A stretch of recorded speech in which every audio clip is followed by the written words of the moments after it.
Thank you so much for tuning into my show, William Wallace for America. Today's show is brought to you by the Wellness Company. As you know, I'm always about medical freedom, and one of the best ways to exercise your medical freedom is by going to the Wellness Company at twc.health/WWFA. You know, I'm a freedom liberty guy, everybody.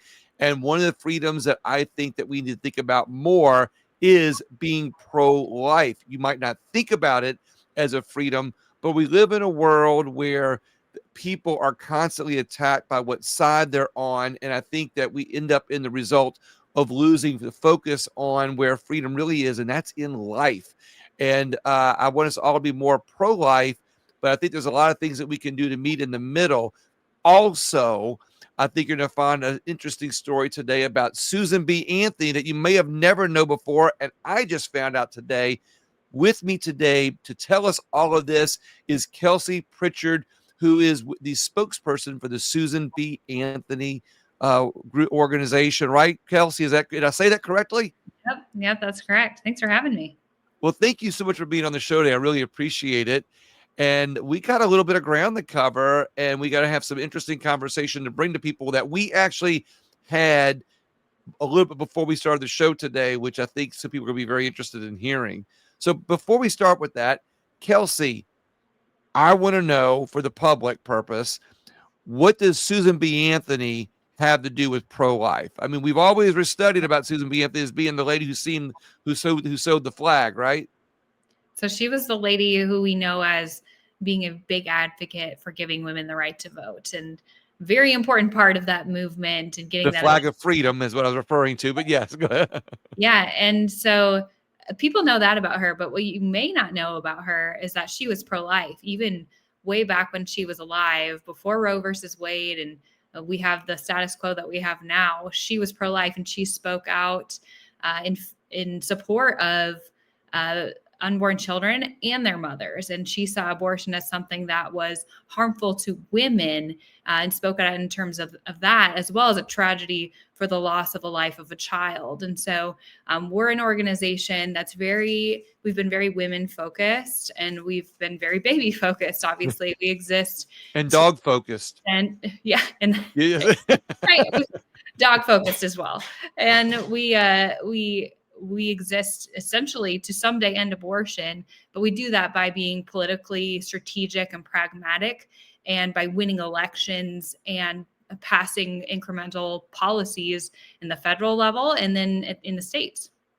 See, this is where I can find we're gonna agree on a lot of things.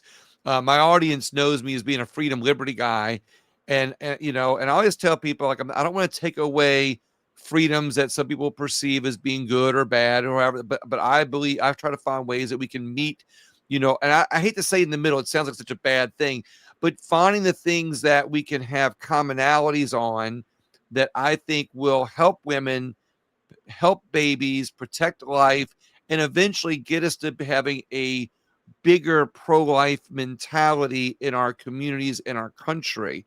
And that's the direction that I see you all as going to. You're not so much of a let's all go over here organization. It sounds to me like you're kind of an organization that says, hey, look, let's find policies that help women and babies.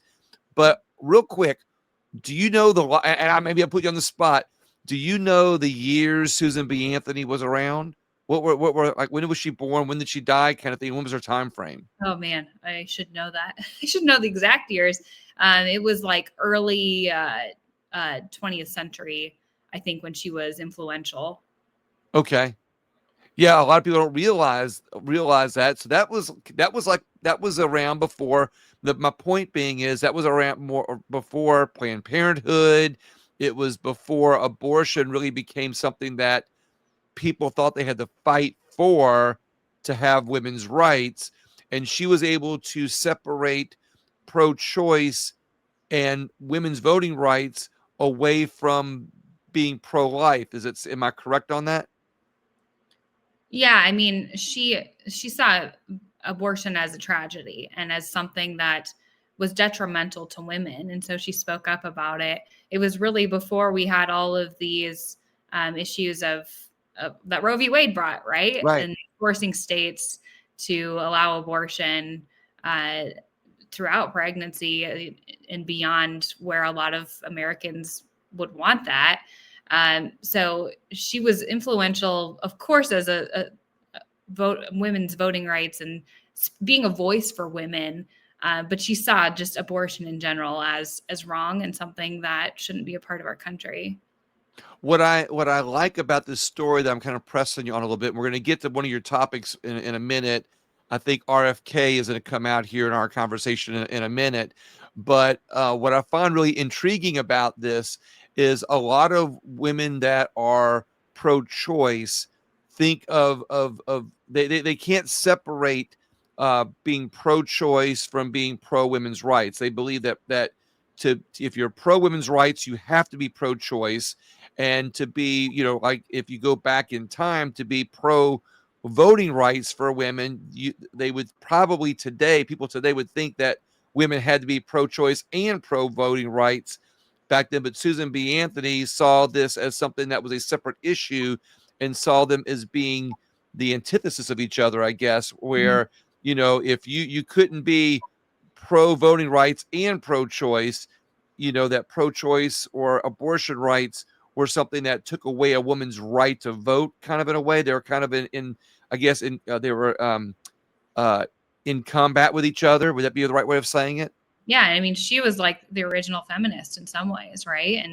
And a lot of these women of her time who were trying to give women the ability to vote and to participate in public life in new ways. And that the feminism that we see today, of course, that was hijacked earlier on in the 20th century to mean that killing your baby is in the best interest of you and your career and everything in your life. But what we find in the women we meet and the statistics that are out there as far as women who have abortions against their own values and preferences, and who have abortions often because of financial reasons or because the dad is out of the picture or someone is pressuring them to have an abortion, that actually makes up the majority of women who have an abortion against what they want to do in this country, according to the Charlotte Lozier Institute. And so it's not an empowering thing like the feminist movement makes it seem like. It's actually a tragic thing, not just for the child, but oftentimes for the woman. Do you think that when abortion became a political issue, I think, and of course, being a male, I might not say this the best way, so I'm putting this in your hands, but this is just a thought here. Do you think that when abortion became a more of a political issue through Roe v. Wade, through Planned Parenthood, when it be and when the women's rights era really came about more, I guess I want to say 60s, 70s, where there was a big push for women to be in the workplace, and so when babies probably became thought of as more of not only a political issue but a burden to women's futures, to kind of make your point where you said they became more of a financial situation, it became more of a financial decision for them in a lot of ways. Do you think that the society played such a big role in pushing women more into conditioning them to think that, okay, pro-choice is paramount to your success of a human? And then can you at the same then after you answer that, can you also see that maybe the rise in abortions maybe was more detrimental to women's rights overall, or even their success as a human, because the burden or the a lot of women have reported negativity, we'll just say, after having abortion, that maybe that act in itself prevented them to being the successful humans that they could be had they made a decision for life. Is that too big of a? I'm not kind of combine two big questions, but I know that you're smart and I know that you're good at this. I'll hand it over to you. Yeah, I mean, I think there was an element of the PR that was coming from the abortion industry, from Planned Parenthood as it raised to prominence, and then as the abortion lobby, and then eventually the pro-abortion politicians, the Democrat Party became the pro-abortion party, and getting money from the abortion industry and funding their campaigns. I think there was an element of that message, and there still is, of course, right?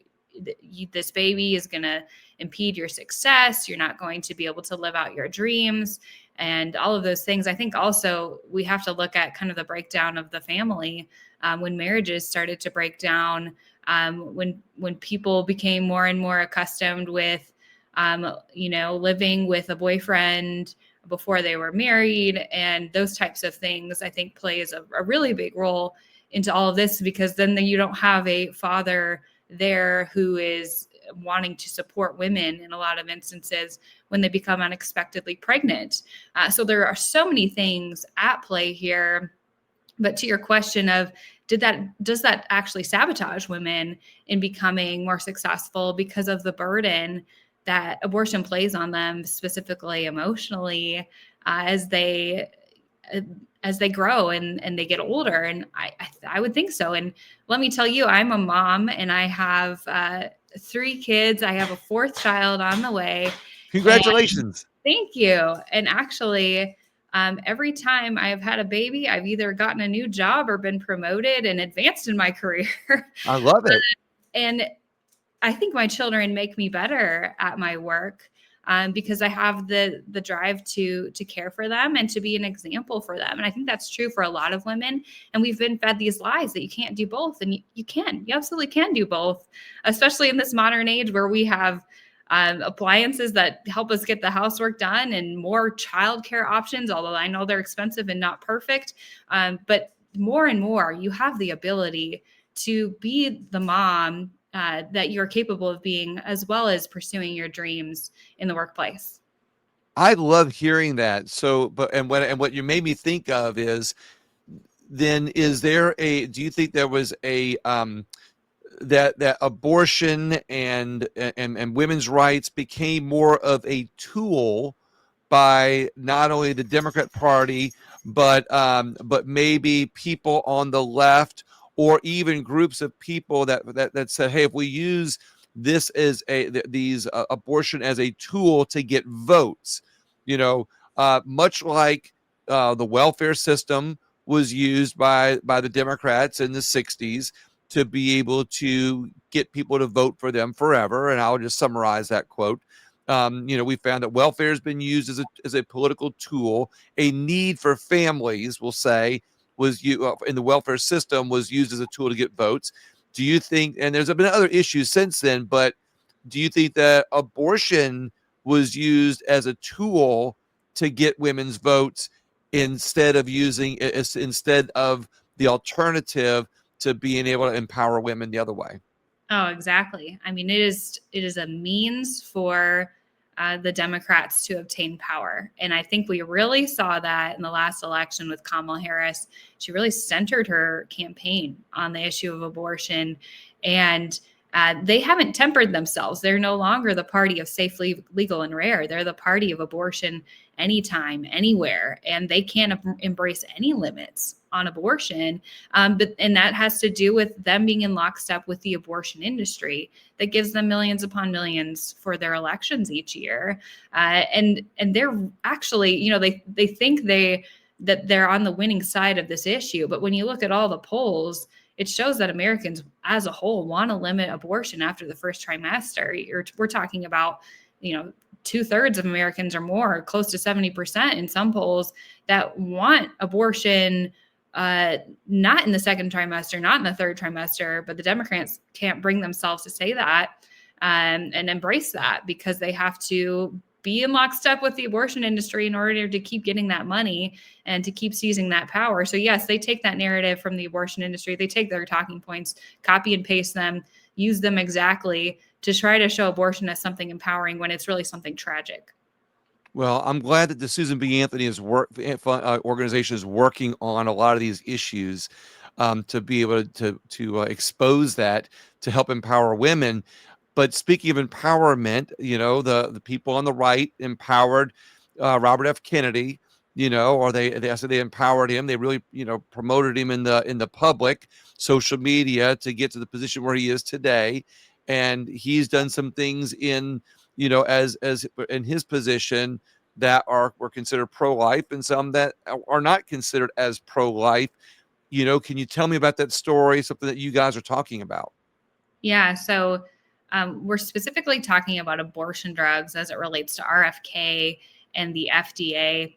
Abortion drugs are the way that most abortions are done now. 63% of abortions are through abortion drugs. And you take two drugs. You take mifepristone, that starves the baby of the nutrients he or she needs. It kills the baby. And then you take misoprostol, which then induces labor, and you give birth to your dead child. Well, what the Biden administration did was allow those drugs to be sent in the mail. You no longer have to go in person to a doctor or any sort of medical professional to get those drugs.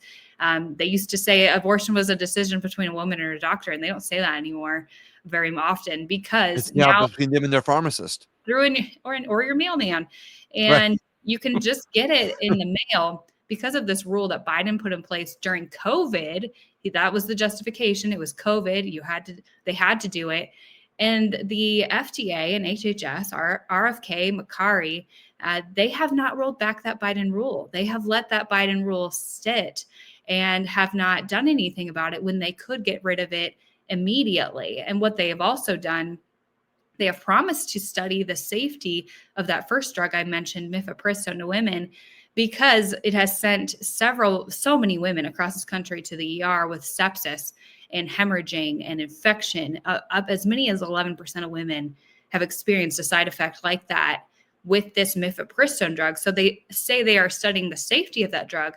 But as they were saying that, they rolled out a new generic version of that drug and approved it. So it's now on the market, and it's a cheaper version of that parent drug, so that there are more abortions, more babies killed by this drug, and more women who are going to the ER. And so we are calling on the FDA and on RFK to reverse course immediately, and to today end that Biden rule that should no longer be in place. Does RFK have the power and the authority to reverse that order himself, or is it something that he is just a cog in the wheel to make it happen? Well, it's an administrative rule, and it was under the Biden administration. And so, he's going to need the blessing of the White House, certainly, to do something like that. But it's something their agency can do without there's not something where it's going to take several processes or hoops you have to jump through. It's something you can do immediately, just as we've seen them do with a lot of Biden executive orders and mandates that came from their administration. You can undo those things as soon as you're in office. See, though, here's where I highlight a problem with our government is all the bureaucracies. Yeah. The bureaucratic state has way too much authority over us. And while, we can, certainly say this is great, RFK has a chance to get rid of an abortion drug, and that's a good thing. But he's not doing it.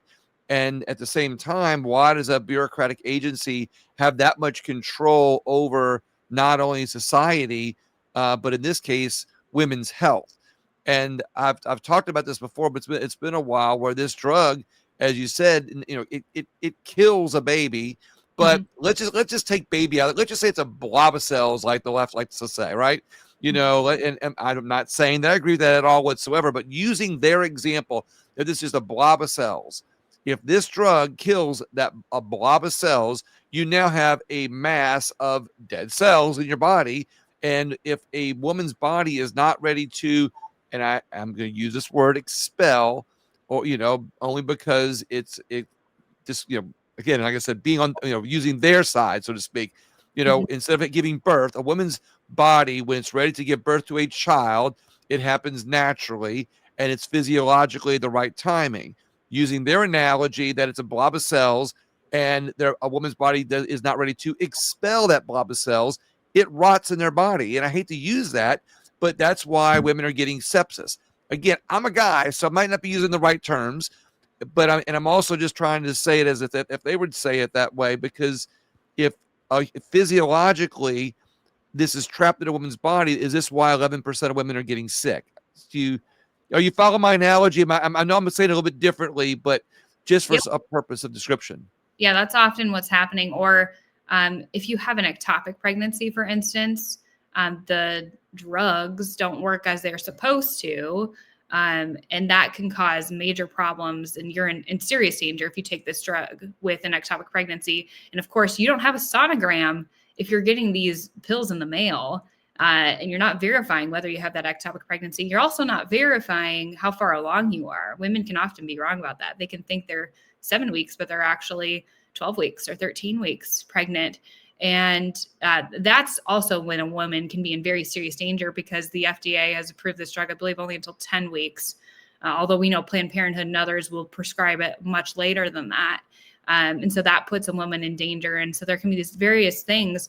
Also, there can be something where a woman has a specific condition where if she takes these drugs, it will in the future cause her to miscarry, because her body will identify the baby as something, as a threat, rather than something to protect. And so in some very tragic instances, this is happening to women where they have the abortion through the abortion drug, and then they can never have children again because it causes your body to miscarry in the future.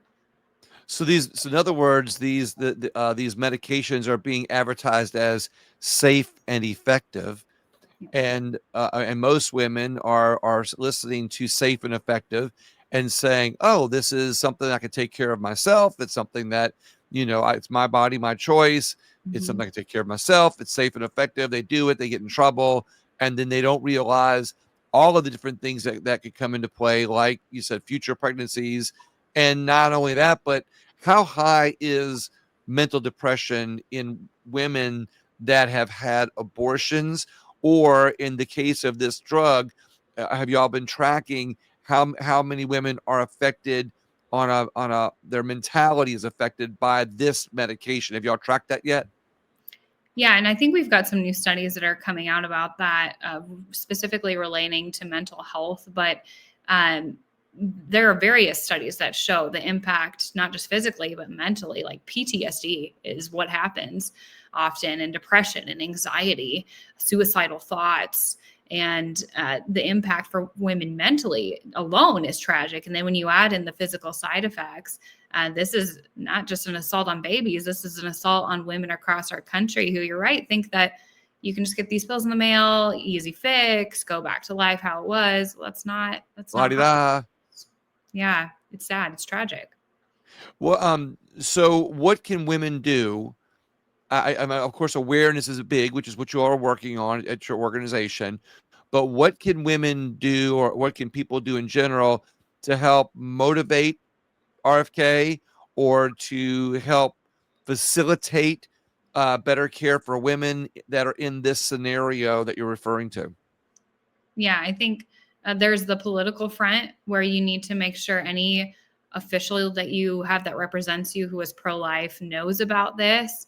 In some way, it's flown under the radar because of the shutdown and how big of a news item that is. Right. So make sure that your Republican governor or senator or House member, attorney general knows this is happening, because we need not only you to speak up, we need them to speak up. The states Right. need to speak up, because it's really state pro-life laws that are being completely undermined by this mail order rule. What about state sovereignty? What about states' rights? Right. But you don't have that. You can't have a pro-life law, really, when New York and California, Gavin Newsom and Kathy Hochul have the freedom from the FDA to just mail in pills legally to your state, to kill the children in your state and to harm your women and send them to the ERs. They're using this this mandate from the Biden administration to be able to override many state laws. Is that what I'm hearing? Because I know there's states that have laws that that you cannot have this medication flown in or come in from other states, and there's lots of little legal battles on that.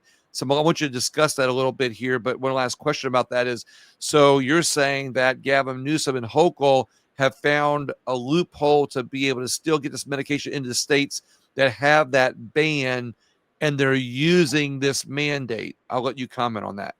Correct. So I live in South Dakota, for instance, and in our state, we protect life all throughout pregnancy, starting at conception. And there are a number of states that do that. But since the Dobbs decision, when Roe v. Wade fell, abortions have gone up in our country, which is contrary to what you'd think because we have all these pro-life laws.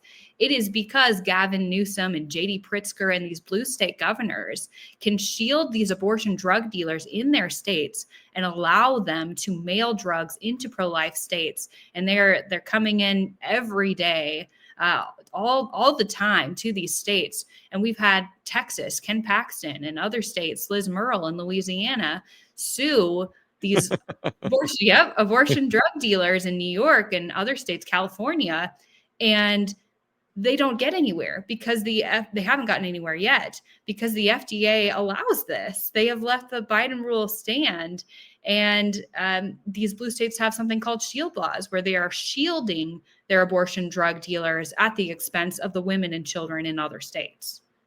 This is interesting because I regularly talk about how the federal government pierces the veil of the 10th Amendment for states.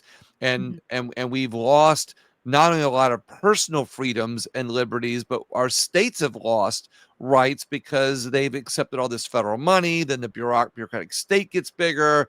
And then the bureaucratic state is able to create these regulations and these dictates, these mandates, and these different regulations circumventing the Constitution and states' rights, and that's how a lot of states have lost their 10th Amendment right for this. But you're telling me now it's interesting that California, Illinois, and New York is using basically the 10th Amendment to shield themselves from people going after the doctors that are these drug companies that are probably donating heavily to their campaigns, by the way. I don't know if y'all have done research on that or not.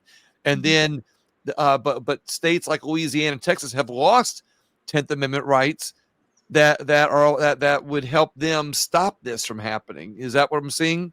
Yeah, exactly. So we essentially, those of us who live in pro-life states, we have to operate under New York's status quo and essentially under their abortion law, because ours is not being defended and it's not being allowed to take effect. We're not allowed to have state sovereignty and the rights of our states enacted because the FDA is leaving this Biden rule in place for no good reason whatsoever that we can tell, because 70% of Americans want that rule to be gone. So it's not only the right thing to do, it's not just the right thing to do for babies and moms and states, it's the politically smart thing to do.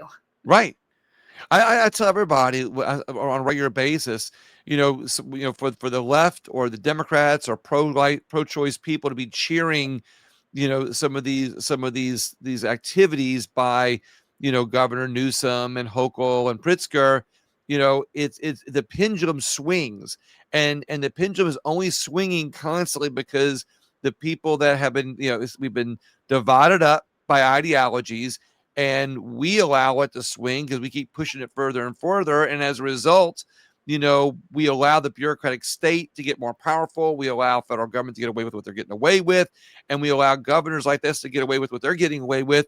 And I tell my friends on the left, guys, if we don't find some common place to meet, to have some common sense things that help empower women, protect freedom and liberty, and protect the life of babies, the pendulum swings the other way. You guys can be on the losing end, and we can stop it by finding those commonalities.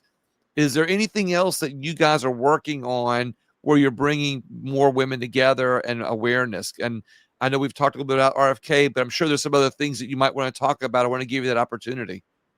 Yeah, absolutely. Well, something that we are very involved with is elections, and we're getting ready for the midterms elections, and we've already announced investments in some battleground states with some close Senate races like Michigan, North Carolina, Georgia. We'll be investing tens of millions into midterm races across the nation, because I can appreciate what you're saying, that we need to meet in the middle. But the fact is that the Democrats aren't going to meet us in the middle on this issue, because they are so beholden to the interests of the abortion industry that they're not going to meet us in the middle. So we see it as very important to retain pro-life majorities in the Senate and the House, and to do what we can to stop the Democrats from winning seats and trying to adopt this law that they've voted for in the past that would ban pro-life states from having pro-life laws, and it would force us all to allow abortion at any point. And I'm not exaggerating. That's literally what the law would do. And that's what Kamala Harris was running to do. Thankfully, we invested $92 million in the last election, and we helped defeat her. We helped defeat the Democrats. We know that it's an uphill battle in the midterms because of just the trend of, if you're the one in the White House, your party often can lose seats in midterms. But we're doing all we can to make sure that we can win as many seats as possible with the hopes of retaining majority and hopefully both houses, but one house is at least. You know, when I say meet in the middle, I always like to clarify it, because a lot of people think meeting in the middle means giving up beliefs. And I say that, you know, we can always find ways to meet in the middle on solutions that we can agree on, even though there might be few things that we can agree on in the middle.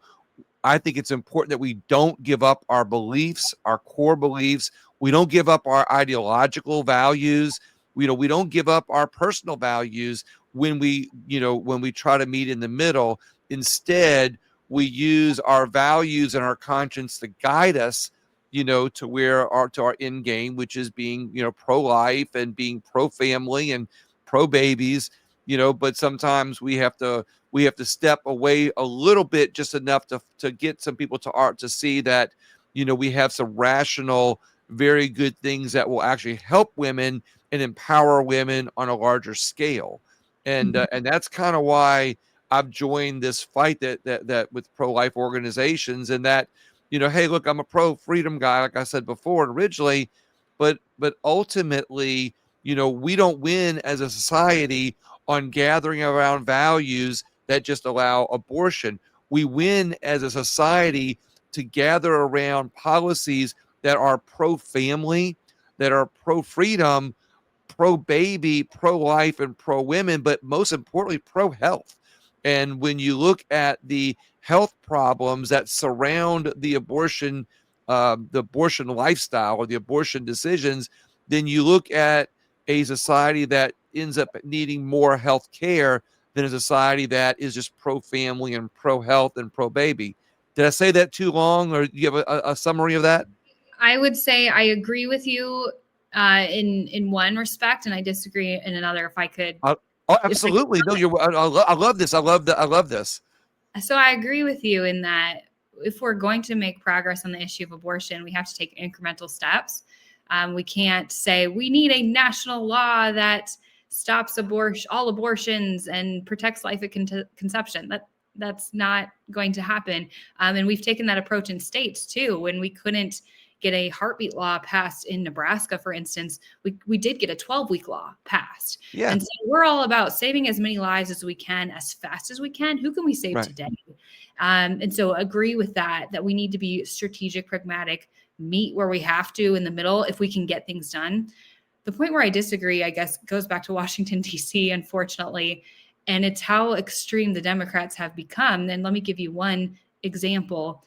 There has been legislation, and there was a vote on this in both houses earlier this year that would protect babies who survive a failed abortion, essentially saying you cannot kill the baby who is alive after an abortion failed.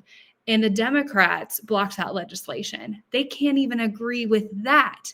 If you have a live baby in an abortion facility or a hospital, who, if you give them, the care they need, a warm blanket, you give them the formula they need, you care for them, who survive, because there are abortion survivors, people who make it and live healthy lives. They can't even agree with that. And they couldn't I agree with you on that. I think that baby should be protected. Yeah. So I guess, how do we meet in the middle with a Democrat party in Washington, D.C.? Well, that's where our value. So maybe you don't disagree with me, because I do agree with you on that I don't think that we can meet in the middle on that. That's not something for us to meet in the middle on. When a baby survives, that baby should live. That baby should be protected. So when I say meet in the middle, I'm not saying that, if it goes against our values or goes against what's right, that we should meet them on that. That's where we have to say, well, we don't meet with you on that, so we can't agree on that at all. We Yeah. have to find things that we can actually agree on, which I think refer to things like better adoption laws, Mhm. taking those incremental steps towards saving babies, towards prevention. A lot of people on the far right don't agree with things that involve prevention. And it's something that I think we need to kind of look at a little bit more, to offering some prevention, access to prevention for maybe more people, that it could help in especially impoverished society. But things that promote the family, because I think when you empower families and you do things in America that build families back, that you empower people with the decision to be more pro-life. You empower families, and then all of a sudden people aren't worried about how they're going to, raise children. Yeah. You empower families, so families are great again. People want to be a family more because it benefits them to have a family. Yeah, I mean, I think there are instances in states where we've seen some legislation and things like that come together bipartisan, which is Mm. really great. I think it's been disturbing to see the Democrat Party go from pro-choice to pro-abortion, Yeah. and so that they even oppose pregnancy centers and they want to shut them down. They not only oppose the funding for pregnancy centers at the state level, they literally want them shut down so that women can't go in there and families can't go in there and get the help they need. We're seeing that with this case that's coming to the Supreme Court. It's a Platkin case out of New Jersey, where he's assaulting them essentially in California and Colorado.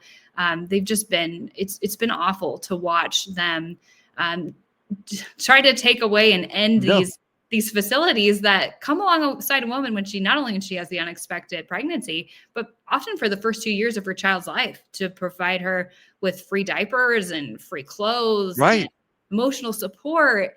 So I hope that we can get to a place where we can agree that those things are good and Yeah. pro-family policies are good. It's just discouraging to see in these blue areas and in Washington, D.C., the Democrats just dig in and not be pro-family, just be pro-abortion. What's interesting, and we'll start wrapping up here in just a second, but I've heard a lot of Democrats say, you Republicans, want to, make women have babies, but you don't want to feed them. Y'all fight laws that give them, health care, and feed them, afterwards. And I'm like, and then when I hear what you're saying, and not know what you're saying, but I've heard this before, all of these centers that do things to help give women free food, free, health care, help the women, help them get jobs, help the care of their babies, give them diapers and stuff. They're trying to, it's often Democrats that have been saying what I just now repeated, that are trying to shut these clinics down. And it makes me scratch my head. I'm like, wait a minute. We're trying to do that more, and y'all keep shutting these facilities down. But I agree with you 100%. I think there should be more of these centers that help women. I would love to see some sort of legislation passed that says for every Planned Parenthood that you have to have, a pregnancy center for women, a pro-life pregnancy center for women. So I'm with you on that. Yeah, absolutely. 100%. Is there anything else that the Susan B. Anthony organization is doing that people can help with? Anything that you want to get the word and message out, that how people can help? Yeah, well, you can go to our website, sbaprolife.org. You can read, we've got our own news that we put out on the issue, that you can stay up to date what's happening nationally and in the States as well. But also think about getting involved. We've got field team efforts in a number of states right now. We're knocking on doors. But what would make an even bigger difference in your community is perhaps getting involved with those pregnancy centers that we're talking about. They often operate with a lot of volunteers, and that's how they can serve so many women in your community. And what a great rewarding opportunity to help them save more babies and help women in your community. I love that. Once again, the website one more time is? sbaprolife.org. I love it. Kelsey, thank you so much for being on the show today. I really appreciate it.